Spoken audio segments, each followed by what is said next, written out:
daripada mereka pahlawan-pahlawan kita, daripada mereka semua telah wafat meninggal dunia, daripada Diponegoro yang nama aslinya adalah Abdul Hamid, Al-Ustadz Kiai Haji Abdul Hamid, seorang ulama besar Diponegoro, berjuang buat Indonesia, pahlawan Indonesia. Diponegoro adalah jabatannya karena beliau panglima besar, sehingga julukannya adalah Diponegoro. Diambil dari dua suku kata, pertama bahasa Arab, yang kedua bahasa Jawa, saudara. Dipo dari kalimat dafa ayat fau, artinya menolak, negoro artinya negara, artinya menolak negaranya akan penjajahan dan juga membentengi negaranya dari penjajahan. Begitulah Diponegoro berjuang mati-matian buat Indonesia. Daripada Imam Bonjol yang nama aslinya adalah Muhammad Syahabuddin, keluarganya Rasulullah, dzurriyyat Rasulullah dari kalangan bin Syahab, mereka telah meninggal dunia, mereka telah wafat. Namun yang namanya perjuangan ini belum mati, perjuangan ini belum berhenti, perjuangan ini belum selesai. Wajib kita jaga Indonesia, saudara sekalian, wajib kita jaga Indonesia. Apapun taruhannya, Indonesia harus tetap berdiri tegak, berdiri tegar, dan menjadi negara yang ditakuti di antara negara-negara yang lain.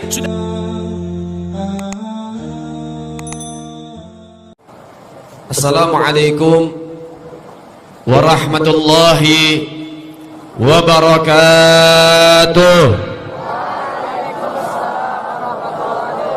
Bismillah walhamdulillah, wassalatu wassalamu ala rasulillah sayyiduna Muhammad ibn Abdillah wa ala alihi wa sahbihi wa man wala. Rabbi israh li sadri wa yassir li amri wahlul 'uqdatam min lisani yafqahu qawli. Amma ba'd. Alhamdulillah, yang sama-sama kita muliakan, kita hormati, kita kagumi, dan juga kita cintai, dari segenap para asatid, para alim ulama, para masyayikh, para tokoh-tokoh masyarakat, para muallim, para mudaris, para tuan-tuan guru, yang insyaallah senantiasa diberkahi oleh Allah, diridhai oleh Allah, dirahmati oleh Allah, dicintai oleh Allah subhanahu wa ta'ala, yang mana mereka adalah pewaris baginda Nabiuna Muhammad sallallahu alaihi wasallam. Kama qala Nabiuna Muhammad sallallahu alaihi wasallam, innal anbiya lam yuwarithu dinaran wala dirhaman, fa innahum yuwarisul ilma. Al ulama warasatul anbiya, man akramal ulama faqad akramallah wa rasulah. Sesungguhnya para nabi dan para rasul tidak meninggalkan dinar dan dirham, tidak meninggalkan emas dan perak. Mereka para anbiya meninggalkan ilmu, karena pangkat ilmu, derajat ilmu lebih tinggi dari segala sesuatu. Sesungguhnya mereka para ulama, mereka adalah peninggalan baginda Nabi Muhammad, mereka adalah penerus Sayyiduna Muhammad, mereka adalah dari para pejuang-pejuang Sayyiduna Muhammad sallallahu alaihi wasallam. Man akramal ulama faqad akramallah wa rasulah. Dan siapa orang yang memuliakan ulama, menghormati ulama, mencintai ulama, sungguh-sungguh mereka telah menghormati Allah dan juga Rasulnya. Wa aksu, begitu juga sebaliknya. Siapa orang yang benci dengan ulama, yang tidak hormat dengan ulama, maka sungguh mereka juga telah benci kepada Allah dan Rasul. Na'udzubillah tsumma na'udzubillah. Begitu juga dari para habaib, para abna'i Rasulullah, para anak cucunya Sayyiduna Muhammad, para keturunan Sayyiduna Muhammad, para pemilik mahkota agung Sayyiduna Muhammad, para pemilik pangkat tinggi Sayyiduna Muhammad, para pemilik darah suci Sayyiduna Muhammad sallallahu alaihi wasallam, yang mana Nabi nyatakan dalam sabdanya, haula'i itrati, mereka adalah keturunanku, mereka adalah anak cucuku, mereka adalah dzurriyyatku, khuliqa min tinati, mereka diciptakan oleh Allah dari tanahku. Fawailun lil mukadzibina bi fadlihim, celaka bagi siapapun yang tidak percaya dengan kemuliaan mereka, celaka bagi siapapun yang mendustakan kemuliaan mereka, celaka bagi orang-orang yang kurang ajar dengan mereka. Man ahabbahum ahabbahallah, siapa yang cinta dengan dzurriyyat Nabi Muhammad, mereka juga akan dicintai oleh Allah. Wa man abghadahum abghadahallah, dan siapa juga yang membenci keluarga baginda Nabi Muhammad, siapapun mereka, mereka juga akan dibenci oleh Allah subhanahu wa ta'ala. Maka mudah-mudahan kita yang ada di tempat ini secara keseluruhan, mudah-mudahan Allah hidupkan kita dengan penuh cinta dengan keluarga baginda Nabi Muhammad, yang kecintaan kita akan muttasil kepada baginda Rasulullah, akan bersambung kepada Nabiuna Muhammad sallallahu alaihi wasallam. Begitu juga yang sama-sama kita muliakan dari para aparat pemerintah setempat, baik dari TNI-nya, dari Polri-nya, dari sipilnya, dari perangkat desanya, semua yang berkecimpung dalam perayaan kali ini, kita doakan mudah-mudahan senantiasa diberkahi oleh Allah, diridhai oleh Allah, diberikan petunjuk oleh Allah, diistiqamahkan oleh Allah subhanahu wa ta'ala. Jazakallah, terima kasih banyak kepada segenap keluarga besar Pondok Pesantren Nurul Falah. Mudah-mudahan pondok pesantren ini menjadi pondok pesantren kebanggaan Sayyiduna Muhammad. Santri-santrinya, santriwan santriwatinya, semoga mereka jadi kebanggaan Rasulullah, jadi penerus perjuangan Rasulullah, dan menjadi orang yang istiqomah berjuang di jalan baginda Nabi Muhammad sallallahu alaihi wasallam. Saudara yang dimuliakan oleh Allah, segala puji bagi Allah, Al-Malikul Ahad, Al-Fardus Samad, alladzi lam yalid wa lam yulad. Segala puji bagi Allah, Tuhan yang Maha Esa, yang Maha Tunggal, dan dialah Allah Subhanahu wa taala, zat yang Maha Pengasih lagi Maha Penyayang, yang memberikan kasih dan sayangnya kepada hamba-hamba yang mengemis kepadanya, yang memberikan petunjuk kepada hamba-hamba yang dicintainya, dan dialah Allah Subhanahu wa taala, zat yang Maha Kuasa, zat yang Maha Mampu atas segala sesuatu. Ia katakan jadi maka semua akan terjadi. Idza arada syai'an ayyakula lahu kun fayakun. Itulah Allah Subhanahu wa taala. Salawat teriring salam terus kita berikan dan curahkan secara khusus dan istimewa kepada hadratir Rasul, imamuna, qudwatuna, sayyiduna Muhammad, sayyiduna Muhammad, sayyiduna Muhammad sallallahu alaihi wasallam bi afdali salawat wa ta'zim. Saudara yang dimuliakan oleh Allah Subhanahu wa taala, sama-sama kita dikumpulkan oleh Allah di dalam satu titik yang menjadi sumber rahmat Allah Subhanahu wa taala, yang malam ini kita yakin Allah taala menghujani kita dengan rahmatnya, dengan ridhonya, dengan karunia-Nya, dengan cintanya, dengan kasih sayangnya, yang insyaallah mudah-mudahan yang hadir ke tempat ini bawa hajat-hajatnya dikabulkan oleh Allah Subhanahu wa taala, yang datang ke tempat ini punya dosa-dosanya diampuni oleh Allah Subhanahu wa taala, yang datang ke tempat ini punya masalah-masalahnya disingkirkan oleh Allah Subhanahu wa taala. Waqala Rasul sallallahu alaihi wasallam, ad-dunya mal'unun wa mal'unun ma fiha. Dunia ini dilaknat oleh Allah, dunia ini dikutuk oleh Allah, dan semua yang ada di dalamnya dikutuk dan dilaknat oleh Allah Subhanahu wa taala. Illa dzikrullah, kecuali orang-orang yang mengingat Allah, yang menyebut nama Allah, yang meninggikan asma'nya, yang mensucikan zatnya Allah Subhanahu wa ta'ala. Mereka orang-orang yang mendapatkan rahmat dari Allah Subhanahu wa ta'ala. Wa alimun, dan para ulama yang istiqamah mengajarkan ilmu agama, menegakkan amar ma'ruf nahi munkar, yang senantiasa istiqamah meninggikan kalimat la ilaha illallah Muhammadur Rasulullah sallallahu alaihi wasallam. Wa muta'allimun, dan para santri, para pencari ilmu, para pelajar, mereka lah orang-orang yang diberikan karunia oleh Allah, diberikan rahmat oleh Allah Subhanahu wa taala. Man salaka tariqan yaltamisu fihi ilma, sahalallahu lahu bihi tariqan ila jannah. Siapa orang yang ringan langkah kakinya untuk menghadiri majlis-majlis yang semacam ini, majlis-majlis ilmu, majlis-majlis yang mendekatkan kepada Allah, maka orang itu akan dipermudah oleh Allah Subhanahu wa taala jalannya kelak di yaumil qiyamah untuk masuk ke dalam surga Allah Subhanahu wa taala. Saudara yang dimuliakan oleh Allah Subhanahu wa taala, di tempat ini juga kita berkumpul di dalam kegiatan Muharram yang luar biasa. Muharram adalah bulan yang agung, bulan yang mulia, bulan yang istimewa, bulan yang mendapatkan keistimewaan dari Allah Subhanahu wa taala. Min ashhurul hurum, daripada bulan-bulan yang diagungkan oleh Allah Subhanahu wa taala. Kama qala Allah Subhanahu wa taala fil Quran, bismillahirrahmanirrahim. Inna iddatas syuhuri indallahi 12 syahran fi kitabillah yawma khalaqas samawati wal ard minha arba'atun hurum ila akhiril ayah. Allah Subhanahu wa taala menyatakan, saudara sekalian, di dalam firman-Nya yang agung, sesungguhnya jumlah bilangan bulan di sisi Allah terdapat 12 bulan. Fi kitabillah, telah ditetapkan oleh Allah Subhanahu wa taala. Kalau sudah ditetapkan oleh Allah, tidak ada satupun tangan yang mampu merubahnya. Sepintar apapun peneliti, secanggih apapun teknologi, tidak ada yang dapat menambah 1 bulan ataupun mengurangi 1 bulan. Karena telah ditetapkan oleh Allah Subhanahu wa taala. Kapan? Yauma khalaqas samawati wal ard. Semenjak Allah menciptakan langit dan bumi, Allah telah menetapkan hanya ada 12 bulan yang berlaku. Minha arba'atun hurum. Dari 12 bulan ada 4 bulan agung, ada 4 bulan mulia, yang mana Nabi Muhammad sallallahu alaihi wasallam menjelaskan dalam sabdanya, dalam hadisnya, 4 bulan agung, 3 bulan berurutan, 1 bulan sendirian, yaitu Dzulqa'dah, Dzulhijjah, Muharram, dan yang terakhir adalah bulan Rajab. Saudara yang dimuliakan oleh Allah Subhanahu wa taala, Muharram termasuk salah satu bulan yang diagungkan oleh Allah Subhanahu wa taala, yang mana Allah Subhanahu wa taala memberikan daripada bantuannya, memberikan penyelamatan kepada hamba-hamba Allah, kekasih-kekasih Allah subhanahu wa ta'ala, yang dikatakan dan diceritakan Nabi Allah Adam taubatnya diterima oleh Allah tepat pada tanggal 10 bulan Muharram. Ketika Nabi Adam membawa kesalahan memakan buah khuldi, dari surga diturunkan ke muka bumi, maka beliau sujud kepada Allah selama 100 tahun. Sebagian riwayat mengatakan 350 tahun. Ketika sujud berlinang air mata, taubat kepada Allah subhanahu wa ta'ala, namun belum kunjung taubatnya diterima oleh Allah subhanahu wa ta'ala. Namun ketika tepat pada tanggal 10 bulan Muharram, tepat pada tanggal 10 bulan Muharram, Nabi Allah Adam mendapatkan ilham dari Allah subhanahu wa ta'ala, satu doa yang dengan doa itu akhirnya diterima tobatnya Nabi Allah Adam oleh Allah subhanahu wa ta'ala. Apa doa daripada doa tersebut? Doanya adalah Allahumma ghfirli bihaqqi Muhammadin ila ghafartali. Ya Allah, dengan kemuliaan pemilik nama Muhammad, ampuni kesalahanku ya Rabb.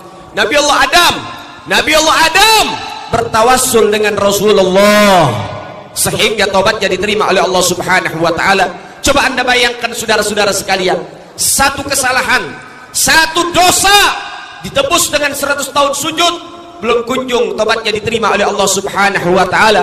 Tinggal anda hitung berapa dosa yang kita miliki saudara sekalian, berapa banyak kesalahan yang kita perbuat sengaja ataupun tidak sengaja. Bila satu kesalahan harus ditebus dengan 100 tahun sujud kepada Allah, lalu berapa lama waktu yang harus kita butuhkan untuk sujud kepada Allah subhanahu wa ta'ala? Berapa banyak waktu yang harus kita habiskan untuk terus sujud kepada Allah subhanahu wa ta'ala? Namun beruntung kita memiliki Sayyiduna Muhammad, ya bakhta Nabi Rasulullah. Beruntung kami memiliki Rasulullah, beruntung kami dijadikan bagian umatnya Rasulullah, beruntung kami dijadikan orang-orang yang memiliki pemimpin sebagaimana Nabi Muhammad sallallahu alaihi wasallam. Sehingga saudara, Nabi Allah Adam bertawassul dengan namanya Rasul, maka tobatnya diterima oleh Allah. Maka malam ini kita juga bertawassul dengan nama Rasulullah. Ya Rabb, mudah-mudahan dengan nama Rasulullah, dengan keagungan Rasulullah, dosa-dosa kami kau ampuni ya Allah, dosa orang tua kami kau ampuni ya Allah, dosa ulama kami kau ampuni ya Allah, dosa umat Nabi kau ampuni ya Allah, dosa para pejabat kau ampuni ya Allah, dosa para aparat kau ampuni ya Allah. Ya Rabb, ampuni kesalahan-kesalahan kami ya Allah. Lalu kemudian saudara, yang kedua yaitu Nabi Allah Nuh, ketika ditimpa banjir bandang yang menghabisi seluruh umat manusia, yang mana hanya orang-orang yang ikut di dalam perahunya Nabi Allah Nuh yang diselamatkan oleh Allah subhanahu wa ta'ala. Banjir bandang yang menyelimuti negeri saudara sekalian, itu banjir berbulan-bulan. Nabi Allah Nuh di atas perahu diombang-ambingkan oleh air selama beberapa bulan saudara sekalian. Surut itu air, hilang itu musibah tepat pada tanggal 10 bulan Muharram saudara. Lalu kemudian yang berikutnya, Nabi Allah Yunus ketika terkurung di dalam perut ikan selama 40 hari 40 malam, yang mana 3 kegelapan dia rasakan: kegelapan malam, kegelapan perut ikan, dan kegelapan dalamnya samudra. 3 kegelapan menjadi satu dirasakan oleh Nabi Allah Yunus, namun akhirnya dikeluarkan oleh Allah dari perut ikan, diselamatkan tepat pada tanggal 10 bulan Muharram. Nabi Allah Ibrahim ketika menegakkan amar ma'ruf nahi munkar, melawan kezaliman, ketika menghancuri daripada kemusyrikan, Nabi Allah Ibrahim akhirnya dilemparkan oleh Namrud di atas kobaran api yang begitu dahsyat besar, luar biasa. Berbulan-bulan itu api membakar Nabi Allah Ibrahim, namun Allah memerintahkan api untuk menjadi penyelamat Ibrahim. Ya narukuni bardan wa salaman ala Ibrahim, hi api, jadilah kau dingin, jadilah kau sejuk dan menyelamatkan kepada hambaku Ibrahim. Maka sifat api yang mana panas berubah menjadi dingin. Kenapa? Taat kepada Allah subhanahu wa ta'ala. Reda itu api, keluar Nabi Ibrahim selamat tepat pada tanggal 10 bulan Muharram saudara. Luar biasa bagaimana Allah menyelamatkan kekasih-kekasihnya. Maka kita minta juga kepada Allah, ya Rabb, dengan kemuliaan Muharram, dengan keagungan Muharram, dengan kemuliaan Asyura tanggal 10 bulan Muharram, ya Rabb, selamatkan Indonesia dari musibah ya Allah, selamatkan negeri kami dari musibah ya Allah, selamatkan negeri kami dari kekacauan ya Allah. Ya Rabbana ya Karim, ya Rabbana ya Rahim, bijahin Nabil Karim.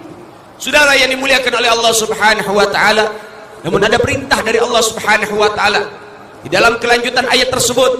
fala tadlimu fihinna anfusakum, jangan sekali-kali kau mendolimi dirimu di dalam bulan-bulan tersebut. Jangan kau menyiksa dirimu dalam bulan-bulan tersebut. Dari apa? Kau siksa dengan kemaksiatan yang kau lakukan. Maka tinggalkan hal itu, jauhi hal itu, jauhi kemungkaran, jauhi kemaksiatan, jauhkan itu semua. Semata-mata kau harus taubat kepada Allah Subhanahu wa taala, tagarrub kepada Allah Subhanahu wa taala. Saudara yang dimuliakan oleh Allah Subhanahu wa taala, kita perhatikan saudara-saudara sekalian, berbagai macam musibah menimpa kita punya negeri, saudara sekalian. Bukan sekali dua kali, namun bertubi-tubi menghantam kita punya negeri yang kita cintai ini, saudara sekalian.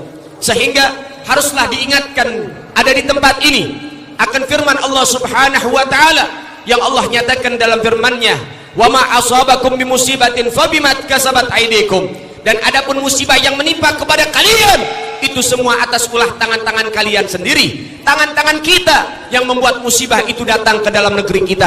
Tangan kita yang membuat Allah murka kepada kita. Maka oleh sebab itu, tangan siapa yang membuat kemurkaan Allah tumpah, yang membuat musibah menghantam kita punya negeri? Tangan-tangan kemaksiatan, tangan-tangan kezaliman, tangan-tangan daripada mereka orang-orang yang zalim terhadap daripada manusia yang lain, dan juga orang-orang yang jauh dari Allah Subhanahu wa taala. Maka oleh sebab itu, jadikan ini malam sebagai malam taubat kepada Allah Subhanahu wa taala. Tubna ilallah bitaubatin nasuha, kami taubat kepadamu ya Rabb dengan sebenar-benarnya taubat. Saudara yang dimuliakan oleh Allah Subhanahu wa taala, tidakkah kau menangis melihat ibu pertiwi terus dihantam dengan musibah silih berganti? Tidakkah kau menjerit ketika negeri yang kita cintai ini, warisan dari leluhur kita, yang mana diwarisi daripada darah dan air mata dari leluhur-leluhur kita, yang mana mereka berjuang mati-matian buat Indonesia? Ketika ini terjadi kekacauan di mana-mana, maka oleh sebab itu sekarang waktunya kita bersatu. Jangan bercerai-berai, jangan buat malu leluhur kita. Sekarang waktunya kita bersatu. Ayo kita bangun lagi Indonesia dengan baik. Umaroknya takdim dengan ulama, ulamanya perhatian dengan umarok, rakyatnya cinta terhadap umarok, rakyatnya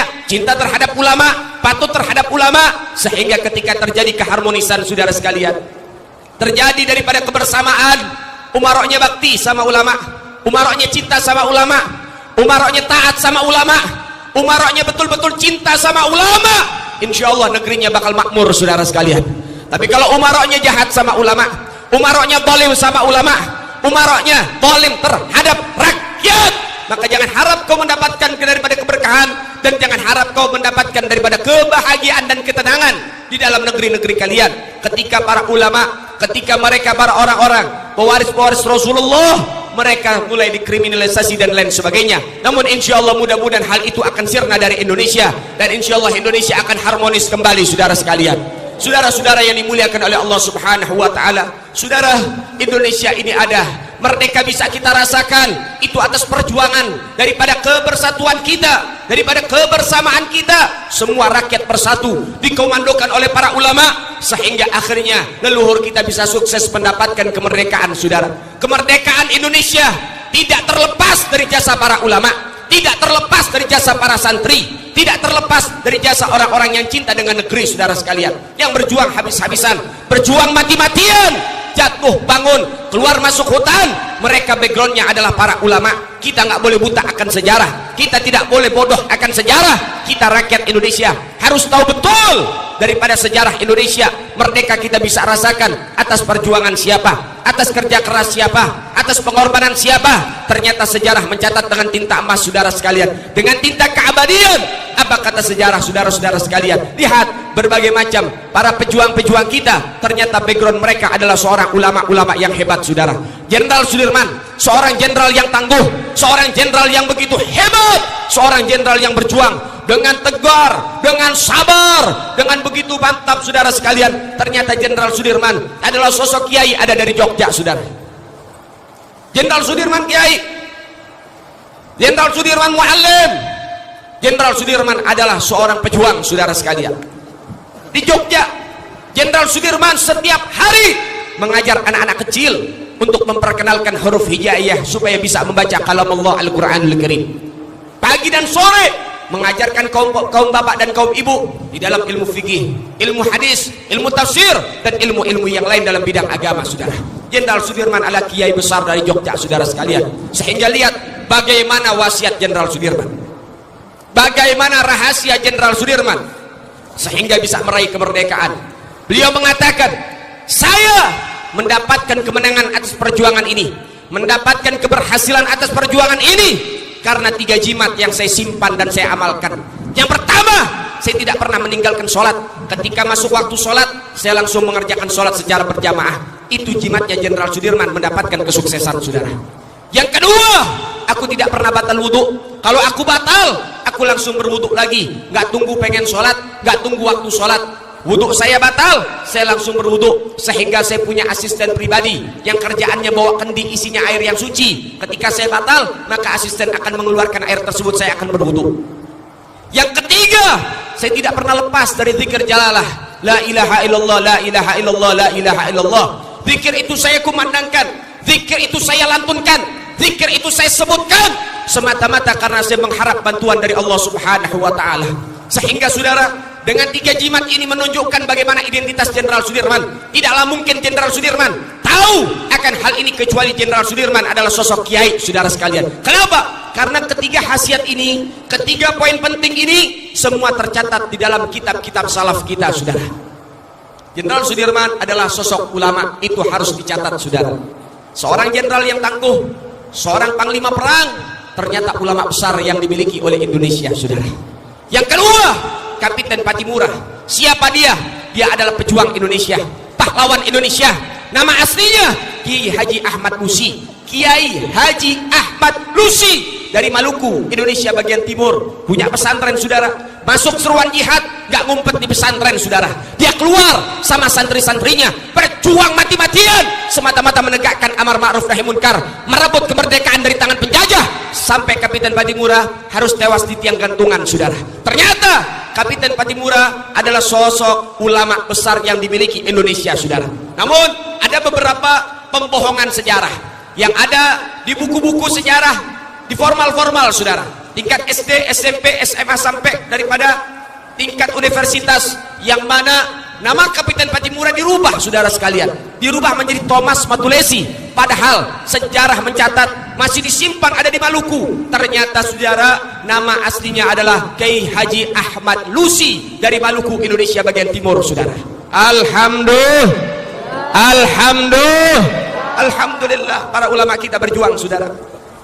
Di Bekasi ada Kiai Haji Nur Ali, pemilik pondok pesantren At-Taqwa. Beliau berjuang bersama santri-santrinya keluar masuk hutan, saudara. Bahkan sampai perjuangan beliau rela jalan dari Bekasi, saudara. Bekasi ini dekat Jakarta. Jalan kaki sama santri-santrinya. Kemana? Ke Jogja, hanya untuk menemukan Jenderal Sudirman, saudara. Untuk menyusun perang, menyusun siasat, berjuang melawan para penjajah dan mengusir para penjajah. Luar biasa, saudara. Lihat bagaimana para ulama-ulama kita. Kiai Haji Agus Salim, seorang kiai, saudara. Kiai Hasim Asy'ari, seorang kiai besar. Mereka pahlawan yang dimiliki oleh Indonesia. Mereka bintang-bintang kejora yang dimiliki oleh Indonesia. Mereka aset berharga yang dimiliki Indonesia. Kam min qaumin mata wa ma matat bakarimuhu. Berapa banyak orang-orang yang wafat, namun keberkahannya abadi sepanjang zaman. Beliau-beliau telah meninggal dunia sudah lama. Beliau-beliau telah wafat sudah lama, namun sampai detik ini namanya masih harum. Namun sampai detik ini perjuangannya masih diingat. Begitulah mereka orang-orang yang berjuang ikhlas karena Allah Subhanahu wa taala dan cinta terhadap negerinya, saudara. Gak sampai di situ, saudara. Gak sampai di situ. Pejuang-pejuang kita juga yang berjuang buat Indonesia mati-matian tanpa pamrih. Siapa? Maka juga Anda tidak bisa menafikan pejuang Indonesia juga banyak dari kalangan Ahlul Bait Nabiuna Muhammad. Banyak dari kalangan Duriyat Sayyiduna Muhammad. Banyak dari kalangan cucunya Rasulullah sallallahu alaihi wasallam. Masya Allah. Lihat pengarang lagu 17 Agustus, pengarang lagu syukur dan penyelamat daripada bendera pusaka kita, saudara. Namanya Al-Habib Husain bin Salim Al-Mutahhar dari Semarang, saudara. Ketika rumah Soekarno dikepung oleh Belanda, Belanda mencari bendera merah putih untuk dimusnahkan, saudara, dan menangkap Soekarno. Ketika itu Soekarno menitipkan bendera merah putih, bendera sang saka kita, kepada Habib Husain, saudara. Habib Husain, Bapak Husain, saya titipkan bendera ini, jaga dengan sebaik-baiknya, jangan jatuh ke tangan para penjajah. Maka Habib Husain mengatakan, Pak Karno, saya akan jaga bendera ini walaupun jiwa raga saya sebagai taruhannya, saudara. Itulah Habib Husain. Lagunya masih kita kumandangkan setiap 17 Agustus. Itu lahir dari karya tangan para habaib Duriyat Sayyiduna Muhammad. Luar biasa, saudara. bagaimana perjuangan dan jasa Ahlul Bait Sayyiduna Muhammad. Gak sampai di situ saudara, tidak sampai di situ. Lambang negara Garuda, lambang negara Garuda, dari mana lahirnya? Karya siapa itu? Karya Syarif Hamid Al-Gadri dari Pontianak saudara. Beliau yang merancang lambang Garuda, sampai detik ini lambang itu masih dipakai. Saudara-saudara sekalian, lahir dari tangan keluarga baginda Nabi Muhammad. Kita disuruh pasang bendera merah putih 17 Agustus di depan rumah-rumah kita. Siapa yang nyuruh? Siapa yang menginstruksikan? Siapa yang memerintahkan?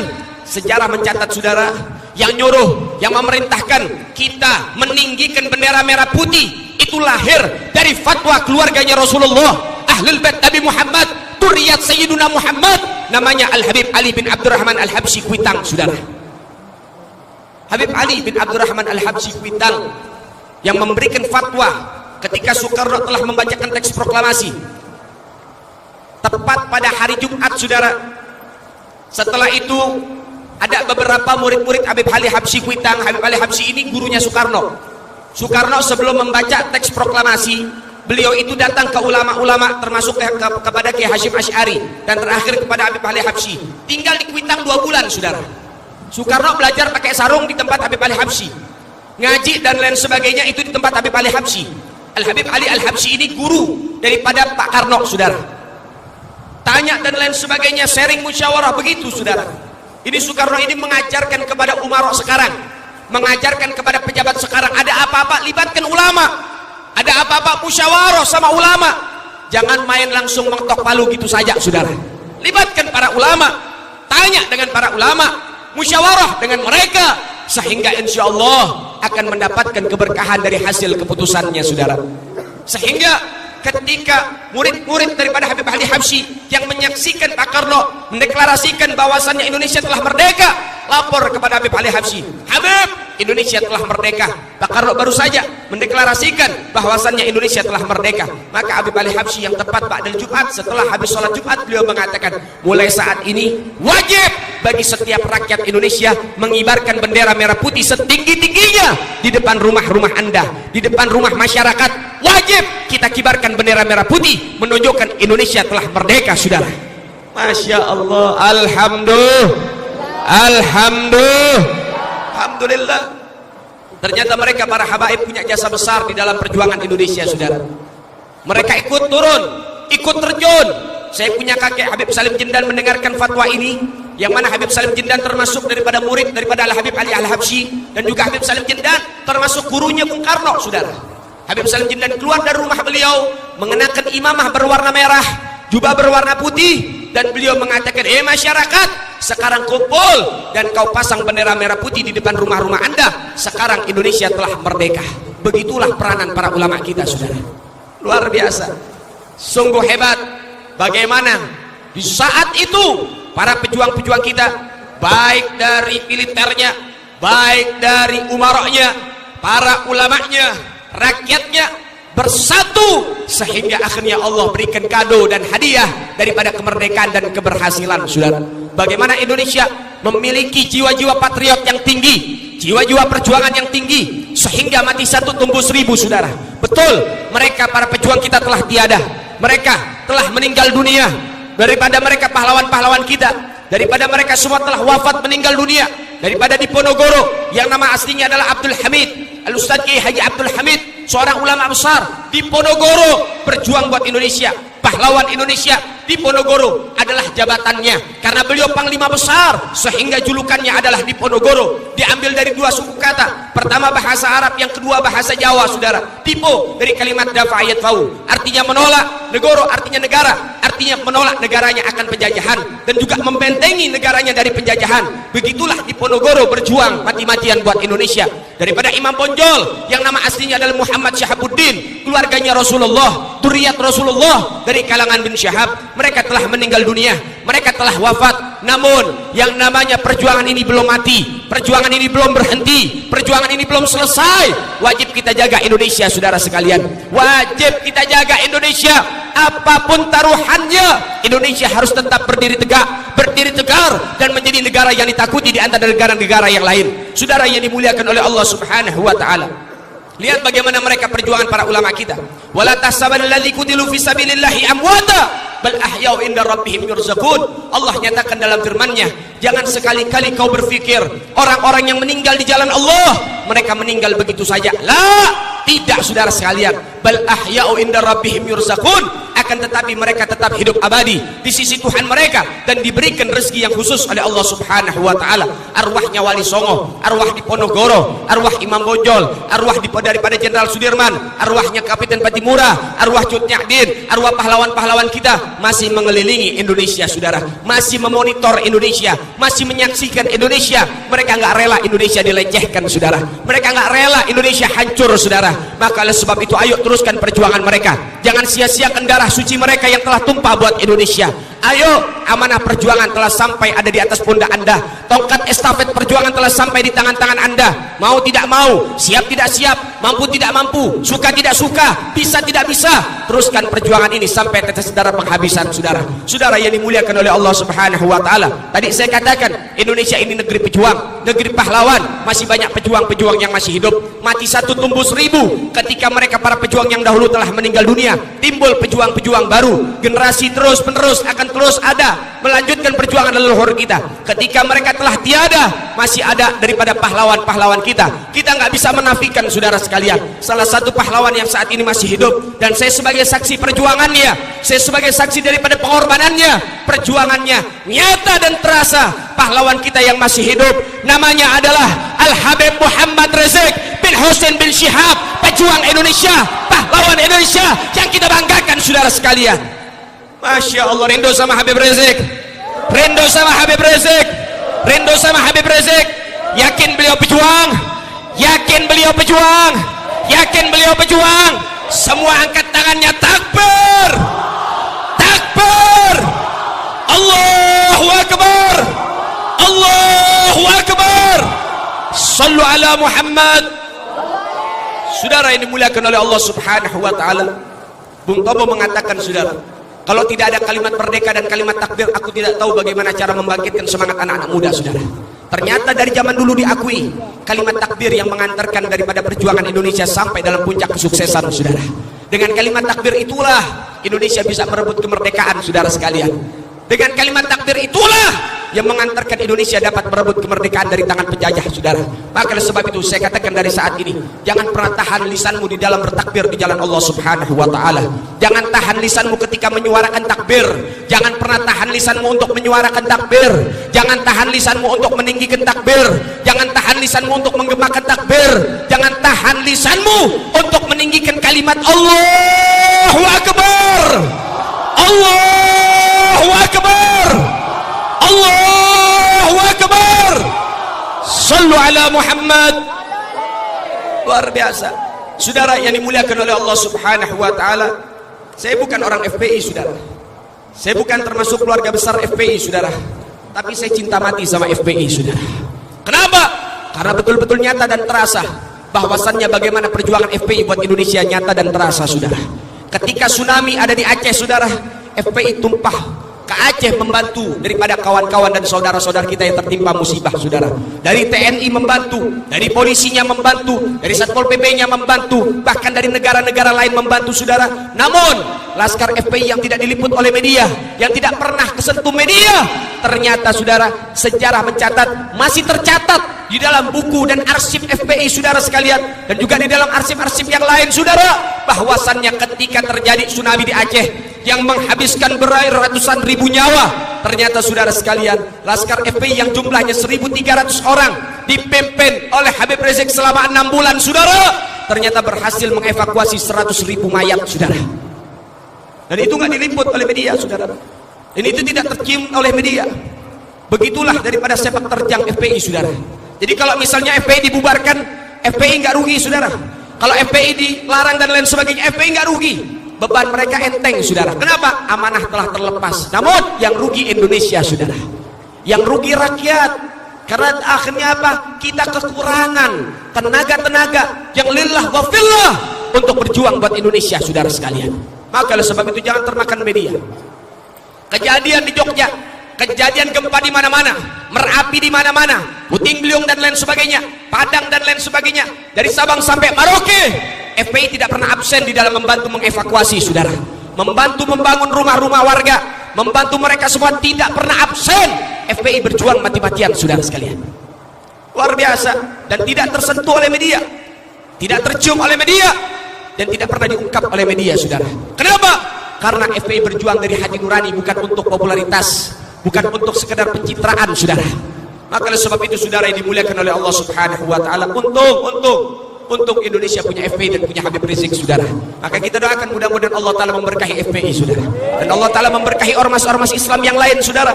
Dan semoga Allah taala memberkahi Habib Rizik, menjaga Habib Rizik, melindungi Habib Rizik, dan insyaallah mudah-mudahan dalam waktu dekat Habib Rizik bisa kembali ke tanah air dengan selamat, saudara. Amin ya rabbal, amin ya rabbal alamin. FPI gak punya musuh, saudara. FPI gak punya musuh. TNI bukan musuh FPI tapi mitra FPI. Polisi bukan musuh FPI tapi mitra FPI. Saudara-saudara sekalian, FPI tidak punya musuh.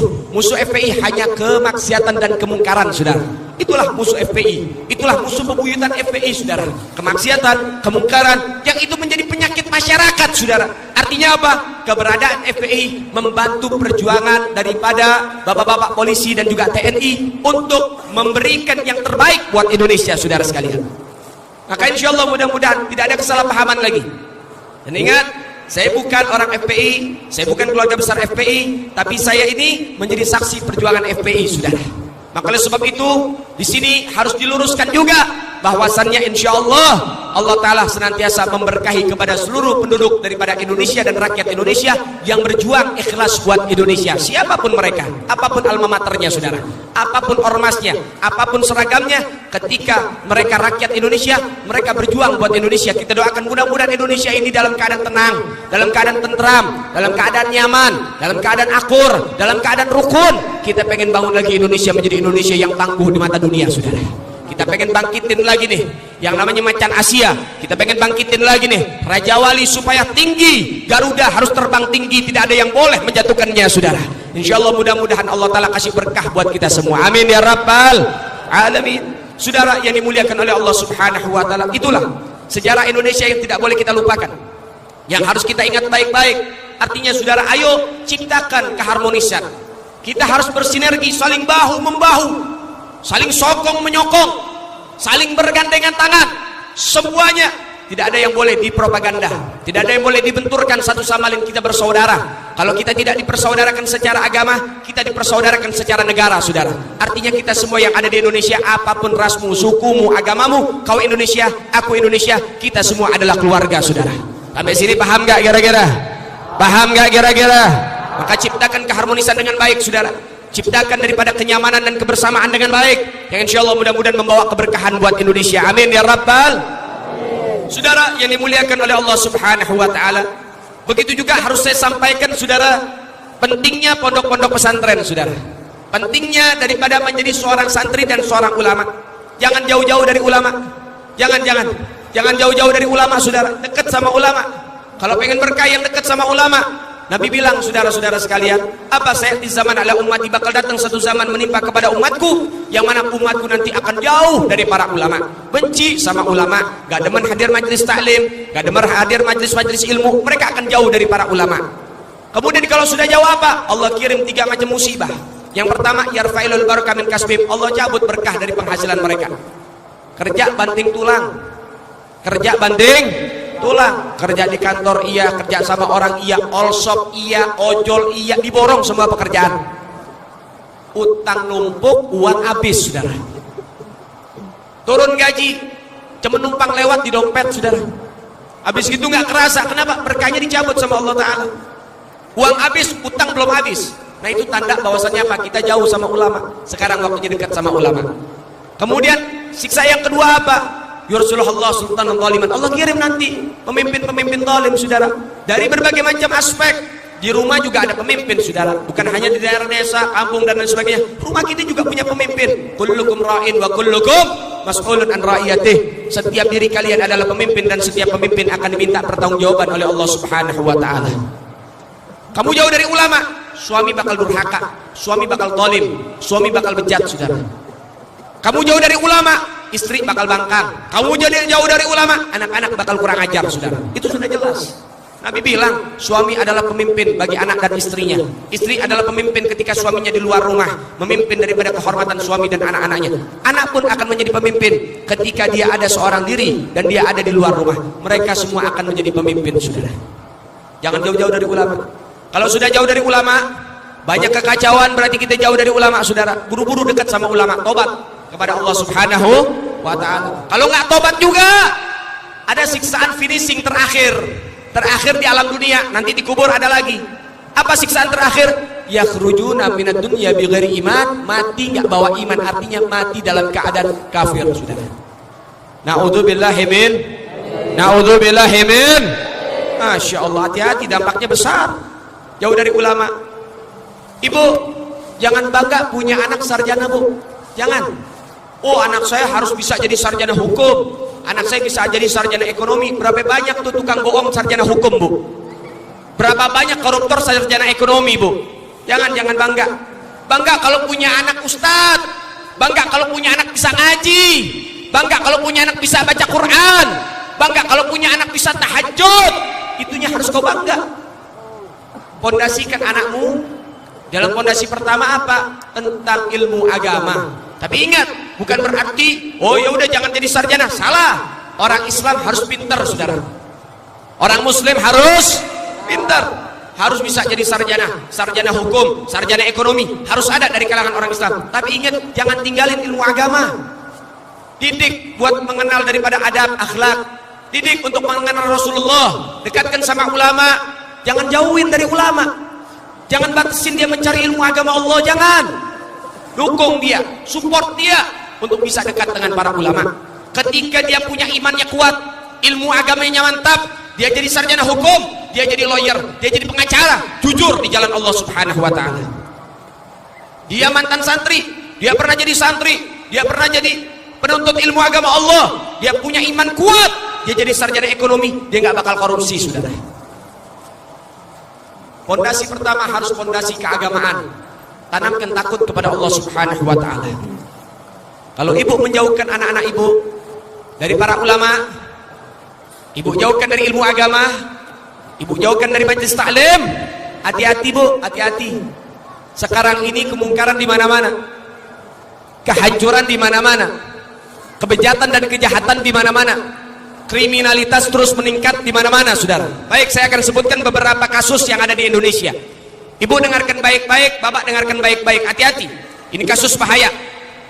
Kejadian di Malang, seorang anak membakar hidup-hidup ibu kandungnya sampai hangus terbakar, saudara. Tahu gara-gara apa, Bu? Sepele. Gara-gara anaknya minta uang 10.000 nggak diberikan, nggak dikasih. Uang untuk apa? Buat beli miras oplosan. Artinya nyawa seorang ibu tidak lebih berharga dari uang 10.000, saudara. Baik, kurang puas. Baik, saya kasih tahu lagi kasus yang berikutnya. Sulawesi Selatan, tepatnya daerah Goa, seorang anak menggorok leher bapak kandungnya sampai putus. Tahu gara-gara apa? Karena tidak diberikan izin buat pesta miras bersama kawan-kawannya, saudara. Kurang puas juga. Baik, di daerah Bekasi, Jawa Barat, seorang anak menggorok leher bapaknya sampai mati. Tahu gara-gara apa? Karena bapaknya tidur ngorok, saudara. Ustaz, tidurnya jangan ngorok, Ustaz. Hati-hati, udah ada kasusnya ini. Anak gorok bapaknya gara-gara ngorok. Hati-hati yang tidur ngorok sekarang, hati-hati. Ya, baik-baik. Itu pisau pinggirin dulu. Khawatir. Itu ngorok yang terakhir nanti, saudara. Ya, ini kasus benar loh. Ini kasus nyata. Di Purwakarta, Jawa Barat, seorang anak mengkampak kepala bapak kandungnya. Tahu gara-gara apa? Karena tidak diberikan uang buat beli HP baru. Baik, saudara. Di Kerawang, seorang anak SMA ngatain bapak sama ibunya apaan? Anjing dan babi, saudara. Bapaknya sudah tidak memiliki yang namanya kehormatan lagi. Ibunya sudah dikatakan binatang. Tahu gara-gara apa? Karena minta uang 5.000 nggak dikasih. Karena apa? Ibunya ini kudu dicuci, gak punya duit, maksa itu anak. Akhirnya sang anak kurang ajar sama orang tuanya dikatain binatang, saudara. Baik, kebejatan apa lagi? Nah, ini benar ulama kita mengatakan apa? Laulal ulama fannas kal bahaim. Kalau nggak karena ulama, nggak karena ilmu agama, nggak karena majelis taklim, manusia udah kayak binatang, saudara. bahkan lebih parah dari binatang, lebih zalim dari binatang. Gak percaya? Baik, saya kasih tahu lagi kasus ini, saudara. Anak kecil, seorang anak bernama Yuyun, wanita yang masih usia 10 tahun, saudara. Yuyun diperkosa oleh 14 anak remaja yang masih duduk di bangku SMP. Diperkosa bergantian oleh 14 anak remaja. 8 anak pertama Yuyun masih bernafas, 6 anak terakhir Yuyun sudah menjadi mayat. Artinya 6 anak SMP memperkosa mayat, saudara. Innalillahi wa inna ilaihi. Masya Allah. Kira-kira bahaya nggak nih, saudara? Bahaya nggak? Bahaya nggak? Bu, bahaya nggak, Bu? Bahaya nggak? Kira-kira ibu rela nggak anaknya jadi tersangka? Rela nggak anaknya jadi korban? Kalau nggak ngebunuh ya dibunuh, saudara. Kan bahaya. Dan lihat, kebanyakan rata-rata kasus ini semuanya apa? Semuanya gara-gara miras. Hati-hati. Yuyun yang diperkosa oleh 14 anak SMP, itu 14 anak SMP lagi mendem semua, saudara. Lagi mabok semua itu. Itu anak SMP itu lagi mabok, lagi pesta miras. Yuyun lewat, akhirnya disegrep, saudara. Dibawa ke belakang bangunan tua, dieksekusi di sana. Innalillahi wa inna ilaihi. Kurang puas dengan kasus ini, baik. Seorang karyawati bernama Indah di daerah Tangerang, saudara. Kos seorang diri. Dia kerja, saudara. Dia kos di daerah Tangerang. Ada 3 pria tidak saling kenal. Ini sempat masuk TV, saudara. 3 pria tidak saling kenal. 3-tiganya demen sama Indah, tapi Indah nggak demen sama dia. Kemudian apa yang terjadi? Ketiga orang ini datang ke kos-kosan Indah secara serempak, namun tidak janjian. 3-tiganya datang, kebetulan datang barengan. Kemudian akhirnya saling cerita satu sama lain. Mereka semua suka sama Indah, tapi Indah nolak, saudara. Lalu kemudian akhirnya bertiga ini menyusun rencana pemerkosaan, saudara. Akhirnya apa yang terjadi? Indah diperkosa oleh 3 orang remaja ini, saudara. Dan yang paling tragis, setelah diperkosa, leher Indah dicangkul sampai hampir putus. Dan gak sampai di situ, batang cangkulnya dimasukkan ke kemaluan Indah sampai merobek jantung dan parunya, saudara. Kira-kira kejam gak deh, saudara? Kejam gak? Kejam gak? Innalillahi wa inna ilaihi. Dan 3 orang ini dalam keadaan mabuk, saudara. Lihat, pemerkosaan gara-gara miras, pembunuhan gara-gara miras, perzinahan gara-gara miras, hilang akal sehat gara-gara miras, kurang ajar sama ibu gara-gara miras, kurang ajar sama bapak gara-gara miras, saudara. Dan miras adalah penyakit masyarakat. Beb, itu jauh di Malang. Beb, itu jauh di Sulawesi. Bangka juga punya miras, saudara. Lah iya, kalau nggak percaya, ada dari Bapak TNI, ada dari Bapak Polisi, ada dari Satpol PP. Silakan tanya sama beliau-beliau, bagaimana miras yang berkembang ada di Bangka. Ini penyakit masyarakat. Aparat juga sedang bingung bagaimana cara memberantas miras. Mereka nggak sanggup seorang diri. Bantu rakyat, bantu bersama-sama berantas miras. Kenapa? Dampaknya anak keturunan kamu. Jangan sampai nanti anak ibu diperkosa di pinggir jalan, Bu. Kemudian badannya dicacak-cacak di pinggir jalan, saudara. Jangan sampai nanti putra ibu, putra bapak menjadi tersangka, ternyata menjadi seorang pembunuh dan juga pemerkosa, saudara. Hati-hati. Ayo, sekarang waktunya rakyat merapat dengan aparat, berantas miras yang ada di mana-mana. Kemudian setelah berantas miras, nggak cukup sampai situ caranya, saudara. Nggak cukup sampai situ buat menjaga kita punya anak-anak. Gimana? Deketin sama ulama, deketin sama pondok, deketin sama majelis. Nanti itu anak hatinya diisi dengan agama Allah Ta'ala, diisi dengan takut kepada Allah, diisi dengan iman, diisi dengan taqwa, diisi dengan khauf, kemudian diisi dengan adab, dengan akhlak dan lain sebagainya, diisi dengan ahkamul syariah, hukum-hukum syariat. Takut, akhirnya bentengnya kuat, saudara. Masya Allah, hati-hati, hati-hati. Ini bukan dongeng, bukan. Ini bukan dongeng, ini kejadian nyata real terjadi di Indonesia, saudara. Kejadiannya nggak lama kejadiannya, saudara. Kejadiannya itu paling lama sekitar 4-5 tahun yang lalu, saudara. Namun rata-rata kejadian yang saya sebutkan, saudara, itu kejadian nggak lebih dari 2 tahun yang lalu. Jadi artinya ini kejadian baru semua. Nggak sampai di situ bagaimana kebejatan-kebejatan yang ada, saudara. Masya Allah, di Bali sapi diperkosa sampai hamil, saudara. Di Brebes, Entok, tahu Entok? Entok itu saudaranya Bebek, adiknya Soang, kakaknya Bebek. Apa orang sini bilang? Hah? Sama entok juga. Ya serati apa itulah, terserah. Ya. Serati. Entok. Tuh entok gak? Nah itu sudah. Itu diperkosa sampai bertelur. Masya Allah. Nah inilah efek jomblo lama begini nih. Hati-hati. Ya, makanya kalau sudah cukup umur, sudah cukup ilmu, sudah cukup dana, buru-buru nikah. Takut sapi lewat tahu-tahu bunting aja, kambing lewat bunting aja, kucing lewat bunting aja. Nah ini bahaya. Ya, jomblo itu bahaya. Ya hati-hati. Punya dana buruan nikah, jangan jomblo lama-lama belumut nanti. Saudara yang dimuliakan oleh Allah Subhanahu wa taala, ini kasus-kasus ini hanya beberapa kasus saja. Bapak TNI, Bapak Polri lebih paham lagi berapa banyak kasus-kasus yang lebih dahsyat dari itu, saudara. Saya nggak bisa sebutkan satu-satu, durasi. Namun saudara yang dimuliakan oleh Allah, cukup kasus yang saya sebutkan menjadi salah satu rem yang pakem dalam diri Anda untuk supaya bisa menjaga keluarga besar Anda, saudara. Maka oleh sebab itu, apresiasi setinggi-tingginya saya berikan kepada pemerintahan wilayah Bangka yang sudah memiliki yang namanya satu gebrakan baru, membuat perayaan hari jadi digabungkan dengan pondok-pondok pesantren, digabungkan dengan acara-acara kegiatan keagamaan yang semacam ini. Nah inilah salah satu daripada upaya untuk supaya umat hatinya kuat dengan iman dan takwa, saudara. Sehingga mudah-mudahan dari pemerintahan Bangka Belitung insyaallah bisa menjadi inspirasi untuk secara nasional dari Sabang sampai Merauke. Kegiatan ini bisa menjadi kegiatan yang diridhoi oleh Allah Subhanahu wa taala.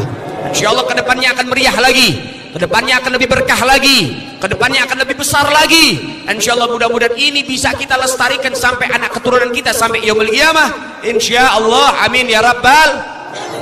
Saudara yang dimuliakan oleh Allah Subhanahu wa taala, begitulah keadaan kita saat ini.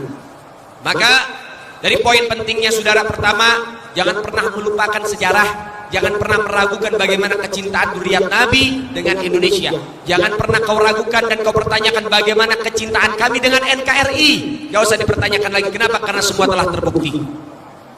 Yang kedua, jangan pernah tinggalin pesantren dan ilmu agama. Jangan tinggalin ulama dan majelis-majelis ilmu. Jangan tinggalin kalau kau pengen hidup berkah dunia sampai akhirat. Yang ketiga, ciptakan keharmonisan, baik dari aparatnya, dari pemerintahannya, dari umaroknya, dan ulamanya, serta rakyatnya. Ciptakan keharmonisan buat menjaga Indonesia secara utuh dan kebersamaan, saudara. Insyaallah mudah-mudahan Allah Ta'ala kasih barokah buat kita semua. Allah angkat bala dan musibah dari Indonesia. Allah jaga Indonesia dengan sebaik-baik penjagaan. Insyaallah mudah-mudahan Allah Ta'ala memberikan barokah fid dini wa dunya wal akhirah. Amin ya rabbal. Amin ya rabbal. Amin ya rabbal. Saya pengen tanya orang Bangka, bisa sholawatan enggak? Bisa sholawatan enggak? Bisa ngeluarin suara? Mau ngeluarin suara? Betul. Baik, kita munajat kepada Allah dengan sholawat badar. Yang pertama untuk rindu kita kepada Habib Rizik, mudah-mudahan bisa kembali. Yang kedua untuk supaya kita tawasul dengan ahli badar. Para ulama kita mengatakan siapa orang yang tawasul dengan para syuhada di badar, apapun hajatnya akan dikabulkan oleh Allah Subhanahu wa taala. Amin ya rabbal. Begitu juga saya minta tolong nih, kira-kira boleh nggak diminta tolong nih? Minta tolong boleh nggak? Boleh nggak? Saya punya pesantren di Bekasi. Pesantren saya di Bekasi alhamdulillah sudah ada 48 santri, yang mana keseluruhannya mau kaya mau miskin, mau yatim mau tidak yatim, semua gratis, saudara, nggak dipungut biaya. Pondok saya tidak dipungut biaya sama sekali, ya, gratis total. Dan juga makan 3 kali sehari kami berikan. Bangunan baru kami persediakan dan persiapkan semata-mata untuk supaya membibit generasi selanjutnya untuk bisa menjadi generasi yang betul-betul dibanggakan oleh Allah dan Rasul. Dan kami nggak punya donatur kami cuma satu, Allah Subhanahu wa taala. Jadi apa artinya, saudara? Kadang-kadang dari hadiah-hadiah orang memberikan ke saya dari ceramah dan lain sebagainya, itu buat santri, itu buat makan mereka, buat daripada bayar listrik dan lain sebagainya. Sehingga saya minta izin sama panitia. Memang biasanya kami begitu, kadang-kadang kami sholawatan, kami juga galang dana. Yang pengen nyumbang buat pesantren, buat makan anak-anak santri yang ada di Bekasi, itu kita buka kesempatan. Kita nggak bisa jadi santri, minimal kita bisa jadi orang yang dukung santri, saudara. Sehingga insya Allah hidup kita dunia sampai akhirat disukseskan sama Allah Subhanahu wa taala. Dan catat baik-baik, Uang yang Anda keluarkan 2.000, 5.000, 10.000 buat membantu pesantren-pesantren model kayak begini, membantu santri-santri, gak buat Anda miskin tapi buat Anda kaya. Kenapa? Karena uang itu akan jadi umpan nanti. Akan jadi umpan yang akan apa? Yang akan memberikan kepada kalian kembaliannya dari Allah Ta'ala, dilipat gandakan sama Allah Ta'ala. Gak buat Anda rugi, gak buat Anda miskin, saudara. Tapi ingat juga, yang bisa nyumbang bukan orang yang punya uang, tapi orang yang punya kemauan yang dipilih sama Allah Subhanahu wa Ta'ala.